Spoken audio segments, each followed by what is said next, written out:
76, 76.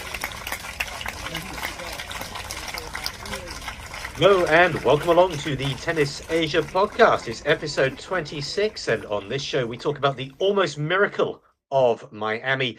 We wrap up the Indian Wells and Miami interest from the rest of an Asia point of view, and also talk about one of our favorite players who's making big strides on the big, long way back to the big time. And joining me to guide us through is Mr. Tennis Asia himself, Eddie McGee. Eddie, how are you? I'm good. I'm just about recovered from this week. It's been a whirlwind from a Tennis Asia perspective. A lot of exciting things have happened. So, yeah, pretty good. Yeah, I'm assuming you're talking about those ITF 15s that are ongoing, that series that's ongoing in Japan at the moment. We will come to that later, though. I know you're itching to get on to talk about that. We will, though, start with Miami. And the last time we spoke, it's actually more than a couple of weeks ago, actually. I think it was just in the build up to Indian Wells. We made a throwaway comment towards the end. Oh, and Alex Eala has been given a wild card into Miami, which wasn't actually unexpected, but it was just news that day. This was a player who, when at the end of last year we did our sort of top 10 of 24, she obviously wasn't in it, Alex Eala, but we did talk about her in the middle. We did a middle section of players who just sort of missed out. And I think you mentioned, oh, she had an okay year, but hasn't really made the kind of strides that would warrant, putting in as one of the more notable performers of the year. What do you think her chances are of getting into the top 10 of 2025 Asian players this year? Yeah, I A mean, very long-winded way to introduce that. Sorry. yeah, she's got a pretty good chance. Let's be honest now. I mean, there would have to be some pretty crazy things happen with the other Asian players on the tour for her not to make that top 10 this year. And she's probably a good chance of getting, perhaps the number one player in Asia in this year. And we're already at March, but only at March. Yeah, I mean, obviously last year we have talked about her a fair bit on the podcast, and she won her first 100 title. Yeah. That was a big thing. That was a good title for her to win. But since then, it's not been like in terms of the results that we've seen. There's been nothing particularly significant. I think she started off okay this year, though.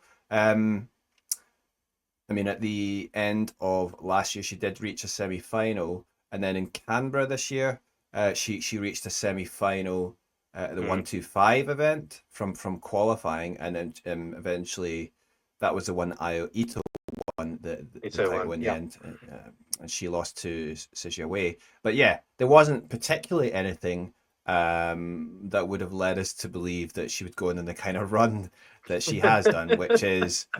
Now let's put this in perspective. So, I mean, it's not like, okay. So to be fair to her, she has had a wild card before into, because she's with IMG agency and they own this tournament.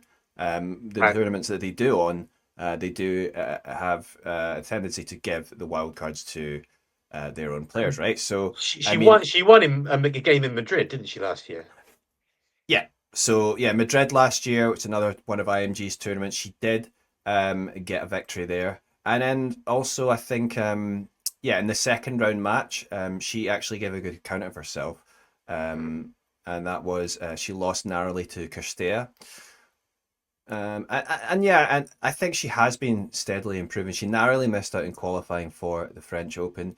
When I was in the US for US Open, she narrowly missed out qualifying there as well, and I think also for Wimbledon. So I mean, she's sort of been knocking on the door in terms of getting to that sort of top 100 level, let's say. But then, yeah, I mean, it's just such a big, crazy week she's had. I mean, obviously, she goes into the week ranked 140.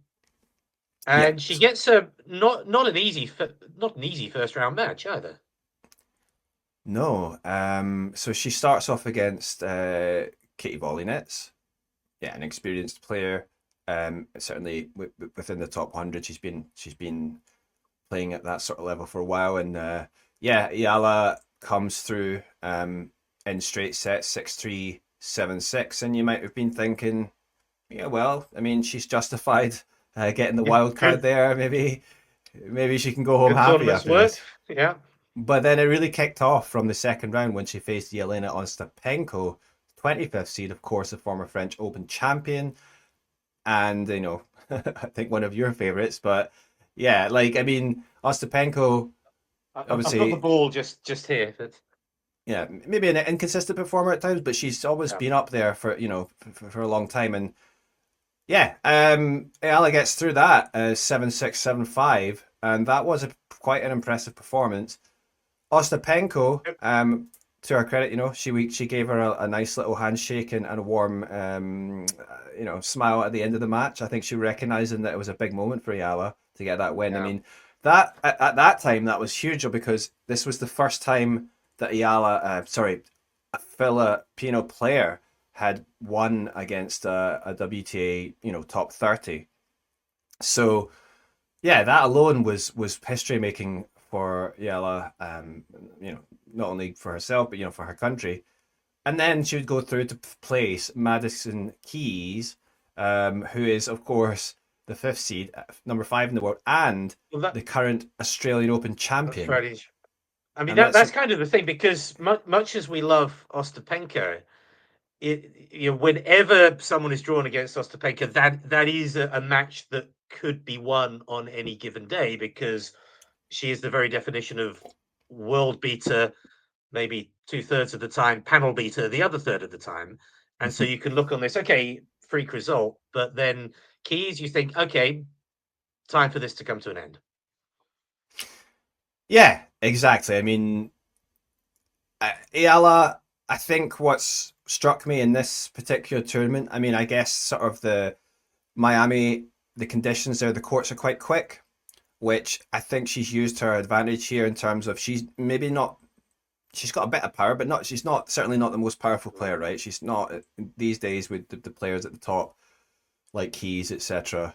They have a lot of power there from and so she was trying to use that against him, and that was working well. She's able to sort of absorb that pace and be aggressive and redirect, and she was hitting balls consistently deep, and just being aggressive and going with that more all out mindset, and it was really working well for her. And I think even if she wasn't hitting a lot of winners, she was getting to a lot of balls and forcing the errors from Keys. And Keys, yeah, she was certainly making a lot of errors herself, but you know, if you've got a player at the other side of the net who's getting to so many balls and just making it really difficult for you, and you're not really feeling it, then yeah, you can end up with the kind of result that happened there, and that was a 6-4, 6-2, and that was pretty remarkable. So she's not Ayala's just got a top 30 win for the first time, first for a Filipino player, and then beats Madison Keys' first top 5 win,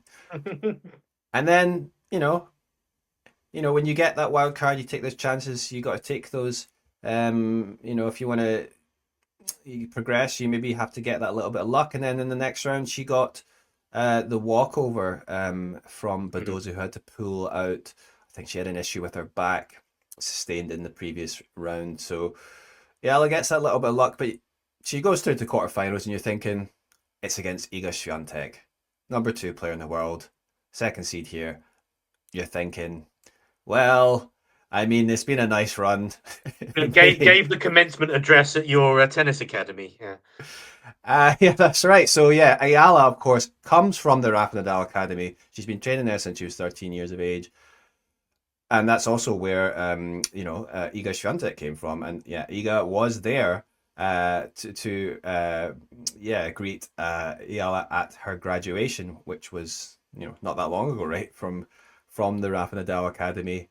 And yeah, all smiles there from Swiatek. Wasn't so much at the end of the match from her because she ended up losing in straight sets, Swiatek. And Eala again, just showing that all-out mindset that had worked for her in the previous match against Keys. And in the end, she was a convincing winner. maybe I think as much as Eala is maybe she lacks in the serve. I mean that is obviously an issue with her. Not that she's the smallest player Yeah. in the world, but certainly her serve she's not getting a lot of power out of that, and her second serve is vulnerable. Swiatek was not seemingly not able to handle it though.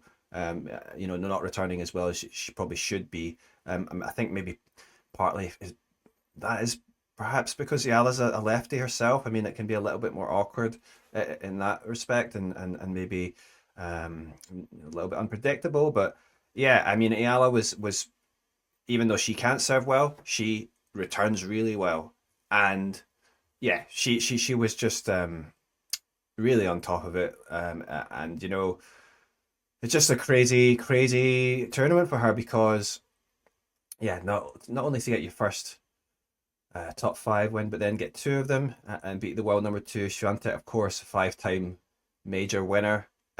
It doesn't really get much better, from better than that, really.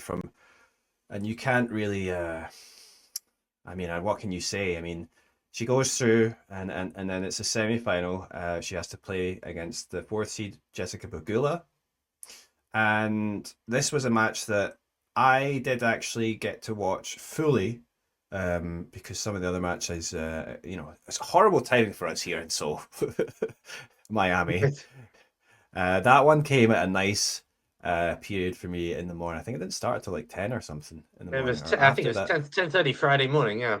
Yeah, yeah. So not too bad for us. It allowed me to get a good watch of that. And Ayala again, she fought really well and came close to perhaps pulling off another great upset. And I think it just came down to the few moments that a player like Pegula played better, and Ayala did actually come really close to taking that first set. Yeah, and unfortunately for her, she wasn't able to close out, and then it went to a tie break. And yeah, of course, Pagula won that, and probably, certainly at that point, I was thinking that Iala's Yeah. probably going to lose here, and perhaps in straight sets. And to her credit, even though she went down a break early in the second set. I mean, I think she had a medical timeout, or I think at the end, but then she came back and broke back, and then fought really well. And yeah, of course, eventually getting the second set 7-5. And honestly, like, it just really impressed me with, because it may be easy to sort of like, if you're a young up and coming player and you're playing these kind of matches and you're feeling it, just go for it, and red line, and maybe Mm. it's going to come off, maybe it's sort of easy from that perspective. But I felt like watching her play this week, and especially in that match, like, it struck me that she was playing some pretty smart plays, and defending well, and Mm. like just sort of reading the game well, and sort of anticipating in terms of like, she just seems to know what to do in the moment, which is quite impressive.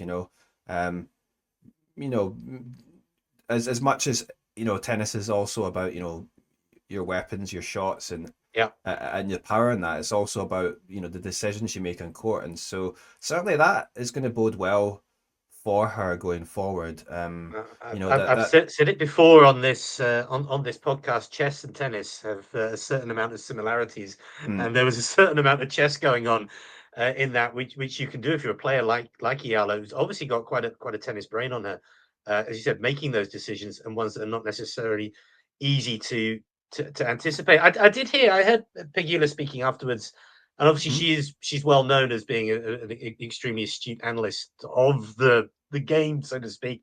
mm, I didn't really.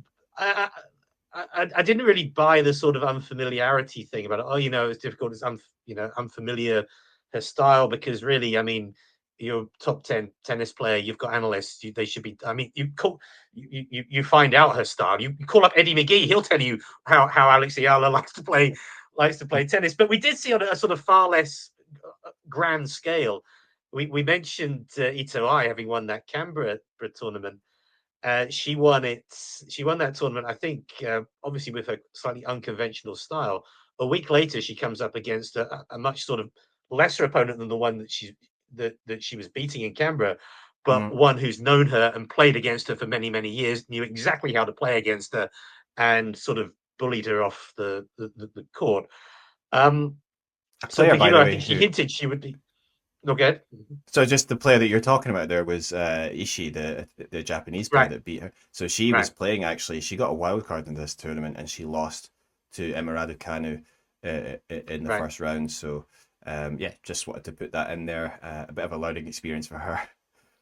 Yes, but I mean, uh, so I don't really get this. The from Pegula saying, "Oh Hmm. yeah, I'd be much more aggressive if I played her. I didn't want to give her any free points. That's why I wasn't attacking her serve Hmm. and things like that." But it wasn't if Penko and Swiatek and Keys weren't aggressive. So I'm not sure about that. Like you actually a couple of times I think you put it on social media.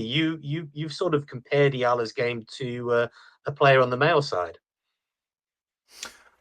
Ah, yeah. So yeah. There's some similarities and certainly some differences, but I compared it to Lerner Tien because Tien Mm, similarly does not have a good serve by his own admission, and we can see that. But he's also a yeah. lefty, and Lerner, he has I think he just has a good brain, and ultimately, yeah, like as much as she maybe lacks in power, like big power, then her strokes, her basic technique and fundamentals are good. So hits drop shots and all this well. And if you Mm. can put that together and you're making the right decisions in court, I think similar to him, like for young players, they're playing the game well in that way. So I think maybe she has a bit more power and sort of than he does sort of relative to some of the giants in the men's games, but but yeah, there are definitely some similarities there, and yeah, also people compare her to Leila Fernandez as well, similar sort of style. So yeah, it's Mhm. just very interesting, and tennis as well. It's just funny how and it happens every now and then how a player can just sort of suddenly burst onto the scene like this. One week can change a lot, and yeah, and obviously that's something that We won't mention the word Radicanu, will we? well, I mean, for her opponent, we Who mentioned also had a Leila. great tournament, incidentally. Yeah, she got to the quarterfinals. I mean, well, Leila Fernandez as well. I mean, she got to the final that year, and Mm, then sort of propelled her forward. But also, I mean, we're talking about Leonard Tien. Yeah, he had that week in Australia, although maybe perhaps right. more people have maybe a little bit more expectation for him then. But but like yeah, it's like obviously yeah, she goes flying into the top 100 now. I think 75 she will be on the WTA rankings, and that's going to be enough for her to make some the WTA events, or at least maybe qualifying for these events. So yeah, perhaps we're going to be seeing her more on the main tour now, and that's going to be exciting, not only for us, but all those fans in the Philippines. I mean, a country of close to it's like 110, 120 million, I think. Mhm. Yeah, and they've been flooding our YouTube channel, and And it is we obviously you sort of the sort of hero worship of Manny Pacquiao for years and years and years, and obviously there was the medalist at the Olympic Games, the amount of endorsements and things that he got mm, when he came back from Paris last year. So yeah, she's on track to be potentially a superstar. I was getting messages from people I know who live in the Philippines who know nothing about tennis, who hmm were mentioning who were mentioning her name and how it's big news. It's actually on news stations on TV and things like that. So yeah, big market potential to well to be a potential hero. But we don't want to put any pressure on, obviously. Well, I mean, yeah, she's probably is going to be getting a bit of that pressure. I mean, that's not something that can be helped. I mean, you mentioned Manny Pacquiao. He did actually tweet out as well, congratulating her saying, yeah, just you lost here, but you've captured the hearts and minds of the world, so to speak, Okay. something like that. So, so yeah, yeah. I mean, but as they say, pressure is a privilege, and she's got that Absolutely. privilege now. And I mean, even so, like, I mean, um, you know, she's still there hasn't been a player from the Philippines really that's made an impact at all at this sort of level. So already she's done probably more than many Filipino fans thought was possible. So yeah, it's going to be interesting to see how she does, and yeah. A WTA event in Manila. That would be an interesting one. Yeah, I was speculating about that. I mean, if the people It want it, it might happen. might happen. Indeed, just needs a sponsor. Just needs a sponsor. Little bit more on Miami. Obviously, the highest rank going in. Certainly on the women's side. We'll talk briefly about the men's in a moment. Was Zheng Qinwen. She got to the quarters in both Indian Wells and in Miami. She got eagered in Indian Wells and then Sabalenka in Miami. But par performances, I guess. Yeah. But yeah, it's sort of good for her to sort of get back on track, right? So back to back Mm, quarterfinals, pretty good. I mean, it's of guess what you would expect from a top 10 player. She should be making at least quarterfinals in a 1000 event, and yeah, decent wins over players that she expected to win against Lauren Davis, Taylor Townsend, Ashton Kruger, straight sets. And then, unfortunately for her, yeah, losing for the sixth time, right, against Arina Sabalenka, who of course yeah. went on to win the whole title. So she's not alone in getting, as you say, Sabalenka, Um, getting, yeah. yeah, she's due to play Charleston this week, Jing Qinwen. I'm not sure if she's going to, but she's due to. Naomi Osaka, she had an okay run. She had a very tough battle with Hailey Baptiste, which she came through. Then Mm. she had an equally tough one, I think, with Jasmine Paolini, which she didn't. Yeah. Um, yeah, sort of. She had to battle a lot in this tournament. Yeah, I mean the three set matches there, two of which she won. The first one she had to come back from behind the set and Oh, a that's right, in break. the first round. Yeah. Yeah, setting a break down against Staro Dubtseva. And then Samsonova though, she came through strongly in straight sets. And yeah, I mean it's with Naomi, it's like we she absolutely has the ability to beat these top players, and I think Paolini, to her credit, played pretty well. I think Osaka would be maybe disappointed. She had a lot of break points against Paolini that some of them she couldn't take. But yeah, I mean, from her point of view, you'd have to say in a fourth round, she was still competitive against a good player like Paolini, and probably I was thinking when because it was actually so she was going to play either Ons Jabeur or Paolini. Right. Ons actually retired in that match, injured. So Mhm. yeah, and when that happened, I was thinking, oh, Paolini. I think she's probably got more chance to beat Paolini Mhm. than maybe a red hot Ons Jabeur.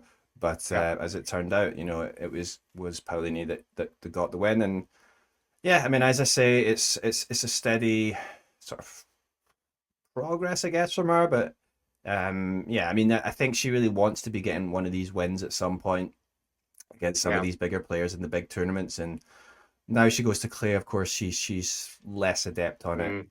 It will be somewhere though that the player you mentioned earlier, Zhang can win. She will be wanting to do well. I think she is going to be playing in Charleston. So yeah, waiting to see how she plays. I think she has to draw against a qualifier. So yeah, Mhm. and yeah, already it continues. We move on to clay season. The clay It events have never started. tennis never stopped. Tennis never stops, rather.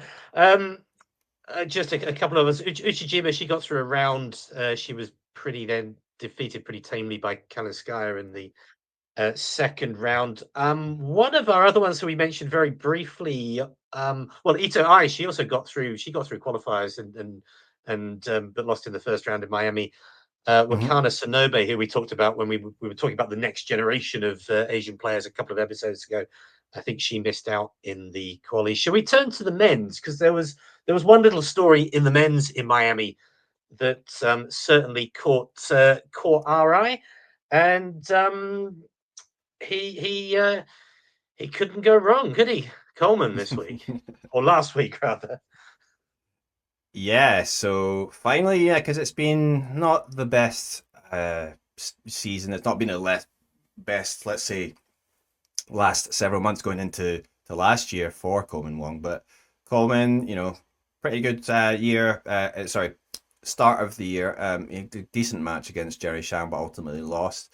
And then, since then it's been sort of, losing the second match in each tournament, and then Yeah, nothing particularly to get you excited. And then, I mean, I guess in the Cap Cana Challenger, which is the 175 event, he got a decent win there against Billy Harris, a guy that's near the top 100, and but then again lost in the second round. But so getting the wild card, another IMG player and another player from the Rafa Nadal Academy, Coleman Wong. Yeah, he knows Eala well, and yeah, so he gets though a victory for the first time in a Masters 1000 event. Last year he qualified for Miami, came through and sort of, yeah, he lost the first round match, but it was a somewhat tight match against Laszlo Djere. This time he plays Daniel Altmaier, who's a fairly solid player within the top 100, and actually a player who had had some decent results coming into it. I mean, he beat Goffin in that Cap Cana Challenger, mhm. and it had beat decent players in recent weeks, sort of like Kismanovic and Arthur Fies in Rotterdam. So yeah, he's had some good results, and yeah, for Coleman to get through that one in straight sets, that was probably just getting that alone would have been would have left him content. Just being able to get a win at that level. But then no, then he places the 13th seed, of course, Ben Shelton. Many people will be familiar with now, who's a massive lefty with a big serve. And yeah, it was always going to be interesting to see how sort of Coleman would deal with this. Obviously, we know Shelton's, his sort of bravado, his sort of showmanship. He's got, he loves his come-ons and all that. But as Coleman, he's not. Coleman's got a good line in those as well. He's no shrinking violet. Yeah, yeah. In contrast to perhaps his demeanor off court. Yeah, he can be Mm, pretty fiery on court, and yeah, he was bringing that. He was, and I said before the match, I was doing a little preview for the talking tennis, and I was saying that if Coleman's going to have a chance, he's probably going to have to, just focus on his serve. Ben's not the best returner, and yeah, and Coleman on this quicker surfaces, if his serves can be pretty good as well. So, and then just hopefully eke it out in the tie breaks, and that's actually in the end what what happened happened? for him, because yeah, he won that first set, Coleman in the tie break, right, and 7-6, sorry, 7-3 in the tie break. Yeah. Unfortunately for him, yeah, he fell away quite big in that second set because Shelton took it 6-2. And but Coleman, regrouped and actually he was up a break in that final set. Unfortunately, then he got broken to love, and so you're thinking, oh no, it's probably just not going to be Coleman's day again. And but no, to his credit, he played a very good tiebreak, and one point in particularly, he took control and he hit that forehand up the line to hit a winner, and yeah, in the end he wins that tiebreak 7-5, and the joy on his face, like he couldn't believe it that he'd beaten first top 20 win, so it was a big thing, and to do it at a big event like Miami against a local like Shelton, and yeah, it's a huge thing, and he was genuinely very emotional. You could see his coach was also very excited. Obviously results haven't been brilliant recently. So yeah, great for him, and great for obviously Hong Kong tennis, because they've not, it's not a big place, Hong Kong, right? So in terms of Mm. compared to all the other countries in the world, it's a population of about 7 million, I think, and um they've not had tennis players really, and so Coleman's already, basically their most successful tennis player that they've ever had, and I think that's got people there excited, and maybe let's see if he can push on a little bit now. I'm not sure where he's going to play next, but obviously he's an IMG guy, so he might get another wild card to Madrid, I guess, when that comes around. I will say on that matter, I was in Hong Kong last week and I decided to do a very, very sort of scientific test, which was ask as many people as possible if they'd heard of Coleman Wong. I didn't get the huge response, but possibly the parts of the city and the demographics didn't quite add up to the sports fans. I bet with the Sevens having been in town at the weekend, it might have been a different result. But yeah, very very positive, very very positive performance. And yeah, and I think we saw him sort of struggle. I think in Seoul last year, really when the Mm, sort of pressure was on in those tight tie breaks, not coming mm. through. So hopefully, doing that will do him the power of good. Anything else on the men's side? Bu Yunchaokete, he got beaten by Demonur, I think, which you would expect. Anything else on the men's side that we should touch on? Not too much. I think was yeah, you mentioned Boo there. Yeah, he got through against Nori, which was pretty good, pretty Mm. convincing Yeah, victory. But yeah, ultimately losing to Demonor. But yeah, Boo for him, he's just sort of finding his feet at this level, and he's starting to get the results there. So we'll see. Maybe we're going to see some big results from him coming up, and I'm not too sure how good he'll be on the clay, but yeah, we'll wait and see. yeah. And then um, another one that got through the qualifying was the 18-year-old Japanese player Rei Sakamoto. So he got through. Right. Um, I think he's another IMG player. He got through he got a wild card into qualifying. Into qualies. Yeah. Beat Kamil Majchak of Poland, and then James Duckworth of Australia in straight sets. So decent victories, and then lost in straight sets 6-4, 6-4 to Alexandra Muller, who of course is having a great year. So yeah, not too bad from his perspective, and I'd imagine he's another one that I'll be uh, hoping to see here in Korea in Busan at the Challenger. Yeah, I think he's on the entry list there, and he will be, I guess, playing all those challengers in Asia, I guess. So yeah, he's another player that definitely another one that could possibly make that top 10 Asian players this year. The 10 for 25. Yes, watch this space. Let's okay, I think it's time we moved across the other side of the world, or more closer to this side of the world. And obviously he's well a favorite of ours going back years. Let's talk Chung Hyun, and let's give credit where it's due as well. This is a player who's doing it, who was once world number 19, and now he's doing it the hard way. He started the year ranked. What was his ranking? The start of the year, it was in In excess of January, 1,000. about 1,107, I think. Yeah, that was the ranking. So, And week yeah, after week since then, he's been grinding it out around Asia and Australia. And I believe he's now just cracked the top 500 again. yeah. So when those rankings do eventually update, he should be nestled nicely within the top 500, and that is the first time for him since I think it was June 2022. So it's been a long time, and Almost 3 years. Yeah. and let's put this just into context because Chung, of course, yeah, you said he's former world number 19.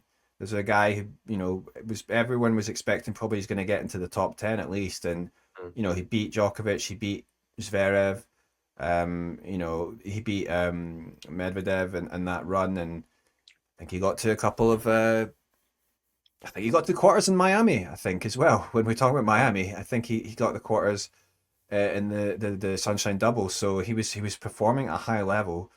And yeah, obviously he's just had terrible luck with injuries. I think he tried to come back in 2020.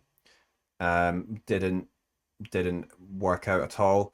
2022 as well. and then 2023 just failed comebacks. He played for a while, and then the injuries and the results just came, and sorry, the poor results.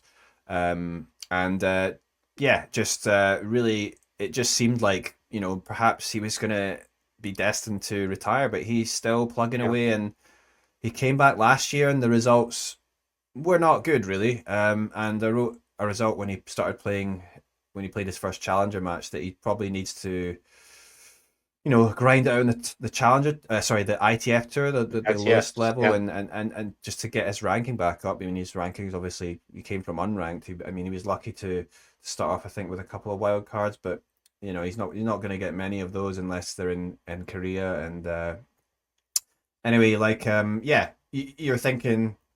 I was thinking it's going to be a real struggle. I mean, just Right. to get the results, but is his body going to hold up? But it seems like, yeah, the first tournament of the year, that was the 25 in Bali. He got that tournament win, and since then he's just cracked on, and he's got a tremendous number of victories. He reached another final after that, and then he's just now won this latest title, the 15. That's two back-to-back titles as well. And he's been in a final 3 consecutive weeks. So Well, that obviously shows you that he's certainly, his body's must be the holding body's up, holding up. Yeah. and he's getting a lot of victories. So I think this year on those ITF, he's won now 22 victories and lost 3, which really tells you that he's And too good for this level. But and these are ITFs, but he is coming up against some formidable players once you get to the final rounds of these yeah, tournaments. I mean, he's not playing no hopers. yeah. I mean, there's some challenger level players being in there. So yeah, he's beaten back in Bali. He beat Antoine Escoffier. He was around 200 in the world, and other guys like well, just in this tournament, Shu of Right. Taiwan. So he actually he's a guy that's mostly was playing challengers, and he sort of maybe dips down to ITFs every now and then, but he's a solid player, and he had to come through. So he had to play actually today, the semi-final and the final. So Right. that's tricky because I guess the weather was terrible That yesterday. was But the weather was terrible. It was terrible in Japan yesterday. I was watching a different sport from Japan yesterday, but the weather was terrible. It wasn't. It's not very nice here at the moment either, is it? So how many sets did he come through today? so he came through against Shu in straight sets, but then he had to play a three-setter in the final. He won. I think the score was 6-4, 3-6, 6-1 in the end. So yeah, eventually coming through well, and just great for him. I think he's supposed to play another ITF in Japan, which starts tomorrow or Tuesday. But I wouldn't really blame him if he just decided to skip that and rest for Busan. I mean, he probably doesn't want to overdo it, right? In terms of Uh, his body, much more important to see if he can get those points in Busan and Gwangju, etc. So yeah, and something hopefully we'll be able to see in Busan. Hopefully we're going to be there. the Busan, the early entries are out. You briefly touched on it. Anyone particularly excited to see potentially coming up in Busan in April? Because I just realised I know it was snowing today in Seoul, but it is actually April 2 days, 2 days from now. So I know the entry lists are out already. Yeah, it's no, but it's going to warm up very quickly, I think, from Mm. next week. So, well, yeah, I mean, the number one on that entry list is Adam Walton, who is actually the guy who stopped Coleman Wong in Miami. Coleman He Wong, he yeah, got a bit of luck. He went to the fourth round, and Adam Walton. So, right. such is the life of a tennis player. You're off in Miami, and then you end up coming to the Busan Challenger. But then we've also got Chris Eubanks, of course, a former Mhm. Wimbledon quarter finalist, right? And that's going to be interesting. Uchiyama is the former champion from last year. He comes back. Lee Tu is here, of course, familiar face, and James Trotter, of Japan. He's Mhm. going to be around. Also there, yeah. We talked about Antoine Escoffier, who's a player that Chung beat in one of those ITF he's entered. But then, two players I'm really excited about is Watanuki and Rusevori, who, really are, top 100 level players. Right, But, tour level they've, players. Yeah. but to injuries or, breaks from the game, they've slipped down to around 200 in Worlds. And then Rei Sakamoto, the 18-year-old I talked about. And then also we have Gerard Campagna Lee, who is there on the qualifying list. I wonder if perhaps they'll give him a wild card into the main draw, but we'll have to wait and see. Kasidit Samrej is also there, just one off the qualifying list, so he should be at least in qualies. And yeah, of course, the guy who took Medvedev to 5 sets, having won that special Asia Pacific wild card Right. at the Australian Open. So, yeah, interesting little list there. Coleman Wong is not there, but he's It's not probably there. Okay. thinking about bigger things. So, Yeah. Yes, indeed. Okay. Any other business? Anything else caught your eye over the last couple of weeks, or about to catch your eye over the forthcoming week or so?